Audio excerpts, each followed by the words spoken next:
Generally तो अपन ये सुनते हैं ना, लेकिन इसमें क्या ध्यान रखना कि जब आप गर्मियों में दोहराओगे तो आपको दाएं वाली नाक को दबाना और बाएं वाली से सांस को लेना है।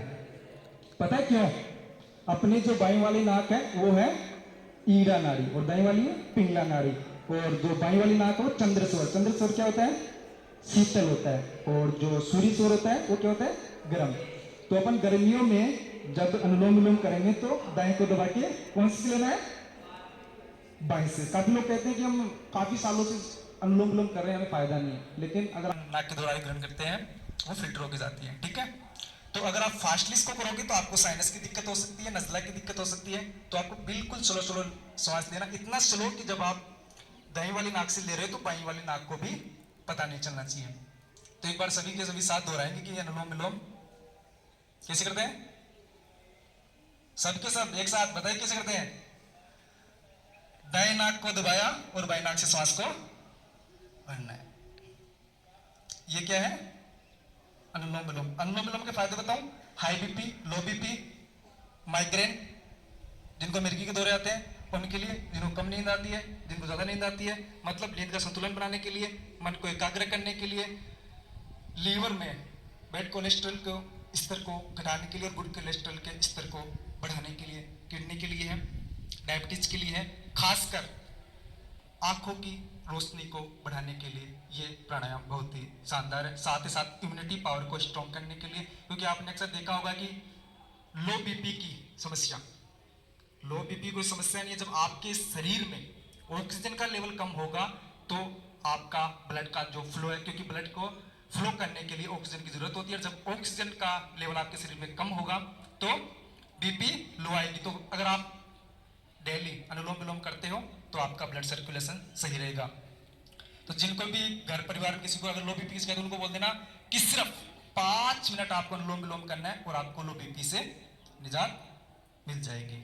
एक होता है भ्रामरी प्राणायाम। कैसे करते हैं पता है?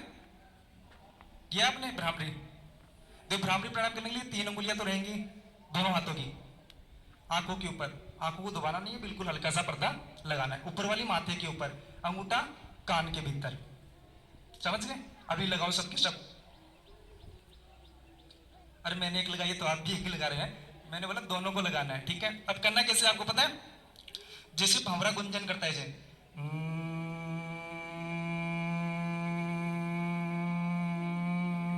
सबके सब एक साथ दोहराएंगे भ्रामरी प्राणायाम।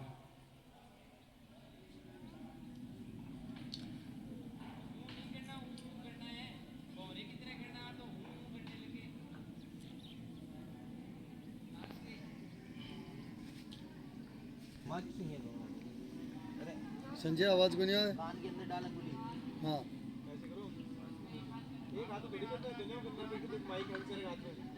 आराम से रिलैक्स। इसका मतलब आप योग में थे ही नहीं। अगर योग में होते तो मेरी आवाज आप तक नहीं आती। सावधान होंगे, पहले सावधान, दोनों हाथ जाएंगे।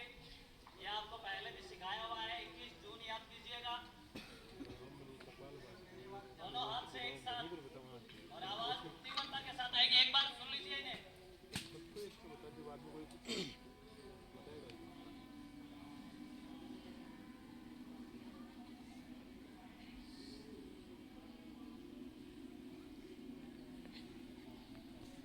शुरू करें? यस और नो? सावधान, मरमरी गुंजन स्थिति। रीड के डीसीटी रखो अपने। स्ट्रोक और सांस और तेज और तेज और ऊंचा स्वर। अरे इधर तो आवाज आ ही नहीं रहे। कहानी बंद कर रखी है। शाबाश, ड्रोन उड़ा रहे हैं आपके लिए, शाबाश। करो गुंजन लाउडली। प्रदीप देखो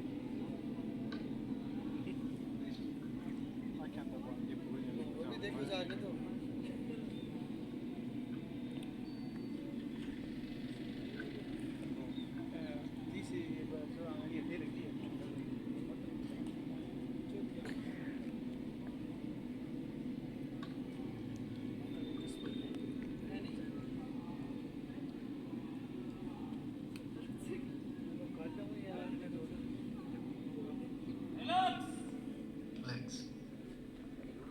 अभी देखो, अगर आपको याद नहीं रही कि भ्रामरी कैसे करना है ना, तो मैं आपको एक इजी सा तरीका बताता हूँ। घर पे छोटे बच्चे करते हैं ना, जब स्कूल के लिए बोलते हैं कि चलो स्कूल चले जाओ, है ना, या पढ़ाई करनी है, तो किसी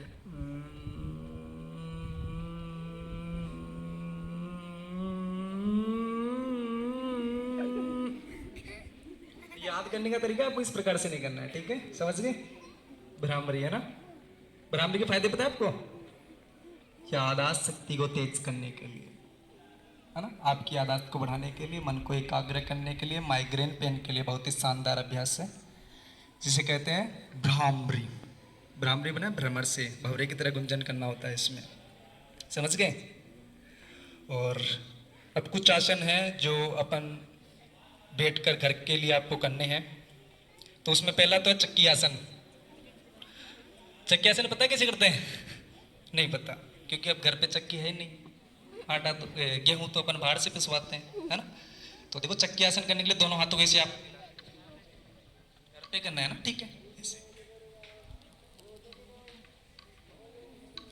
पहले घर पे चक्की होती थी तो पेट नहीं होता था, आजकल घर पे चक्की नहीं है तो सबके पेट है ना, और सबके वेट है। क्योंकि चक्की रहती तो घर पे पीसते थे तो पेट का तो वैसे ही मटिया मेट हो जाता था, लेकिन आजकल, है ना। तो इसको आपको कितने बार दोहराना है? कम से कम 5 मिनट, दोनों तरफ से ऐसे। इसके फायदे पता है आपको क्या है? टम्मी को कम करने के लिए, कमर को लचीला बनाने के लिए, कमर की चर्बी को कम करने के लिए, साथ ही साथ पैरों में सुना बाइंटे आदि दिक्कत रहती है तो उन सभी के लिए दोनों तरफ से दोहराना है आपको। देखो ऐसे, सबको दिख रहा है ना पीछे की तरफ? हाँ, तो घर पे जाके 2 किलो गेहूं लेने हैं और उसको चक्की में पीसने हैं। पेट 1 महीने में खत्म, पेट का टाटा बाय बाय।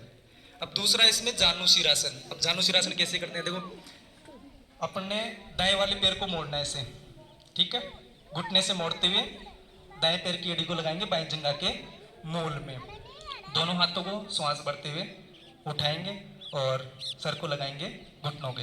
एक बार देखें कैसे कैसे। इस अभ्यास को आपको 10 बार दोहराना है। जिनको कमर को लचीला बनाना है उनके लिए। इसका नाम क्या है? जानु शीरासन। जानु कहते हैं घुटने को, है ना। तो यह है जानु शीरासन। दोनों हाथों से लंबा गहरा श्वास भरते, श्वास को बाहर निकालते हुए हर एक पैर से 10 बार दोहराना है। इसी में एक अगला अभ्यास है जिसको कहते हैं पश्चिम उत्तान आसन। आपको विशेष ध्यान रखना कि जिनको कमर दर्द की शिकायत है वो आगे झुकने का कोई भी अभ्यास नहीं करेंगे। इसके लिए इतने अभ्यास करने के बाद में थोड़ा सा रिलैक्स भी हो जाना चाहिए। उसका नाम है मकरासन। छोटे बच्चे करते हैं ना अक्सर, कुरकुरे चिप्स खाते हुए टेलीविजन के सामने बैठे हुए ऐसे,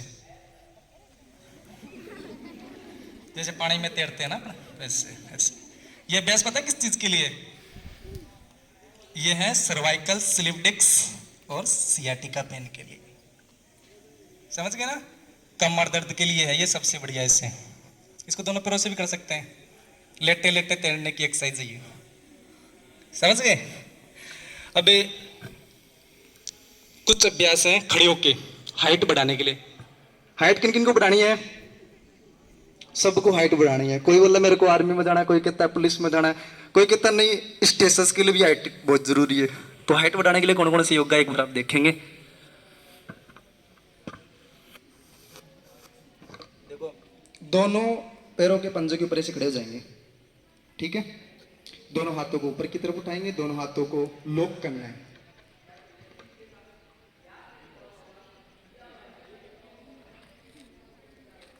इसे क्या कहते हैं? ताड़ासन कहते हैं। और हाइट बढ़ाने के लिए ताड़ के व्रत की तरह